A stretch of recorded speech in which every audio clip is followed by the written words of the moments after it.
One way to think about discussion is to divide it up into the types of talk which can underpin it.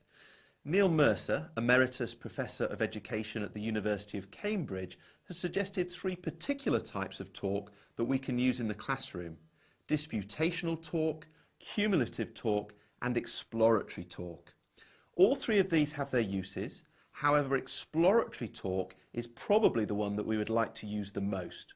But let's have a look at each one in turn. Cumulative talk is most commonly found in PSHE, when students are talking about sensitive issues, talking about personal issues, subjects on which they have opinions, and where those opinions need to be shared without necessarily being critiqued. So what we have here is an accumulation. Everyone shares their views, their ideas, their opinions, and over the course of the discussion, we build up a cumulative amount of knowledge. So we might describe this as being uncritical talk. Now, in some situations that's not going to be appropriate, but in others it is. So if we are talking about a sensitive issue where we want students to share their experiences and feel safe to do so, then cumulative talk is going to be the perfect solution. Disputational talk is very different from this. Disputational talk is where we have a claim and a counterclaim. So a classic example is a formal debate where maybe half the class are arguing for one proposition and the other half of the class are arguing for the opposite. Maybe one half are arguing that yes, we should have voting at the age of 16, and the other half are arguing no, we shouldn't have voting at the age of 16. So here we see claims coming from one side and counterclaims coming from the other. So there's a disputation between the two groups in the classroom.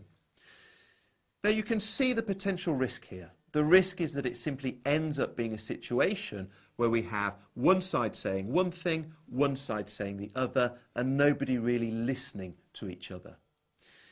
We can manage this by being aware of it and then thinking about how we draw students together as the talk goes on.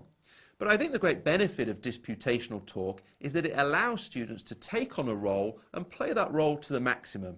You know, really defending a particular proposition and exploring all the different ways in which they can do that.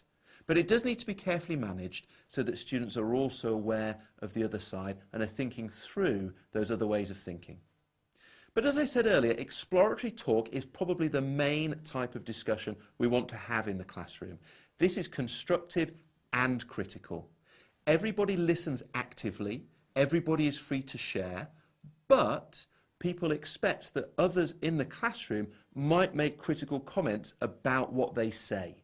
I don't mean critical in a purely negative way, but critical in a critical thinking way. So in this type of talk, students share ideas, but they're then expected to justify their ideas, to provide reasons and evidence. And if a child decides to critique what someone else says, they do so in a constructive way. So it's not like disputational talk where it's purely critical. It's actually a type of talk where we're developing the ideas together. So the idea with exploratory talk is the class are working together as a whole to explore a topic or an idea in a manner which is constructive and critical at the same time. Everybody's listening actively, meaning everybody's engaged, and as a result, there's learning across the board. So three types of talk: cumulative, disputational, and exploratory. They all have their uses, but exploratory is the one that we're most likely to use in the majority of discussion situations. Golden nugget. One way to think about discussion is to divide it up into three types of talk: disputational talk, cumulative talk, and exploratory talk.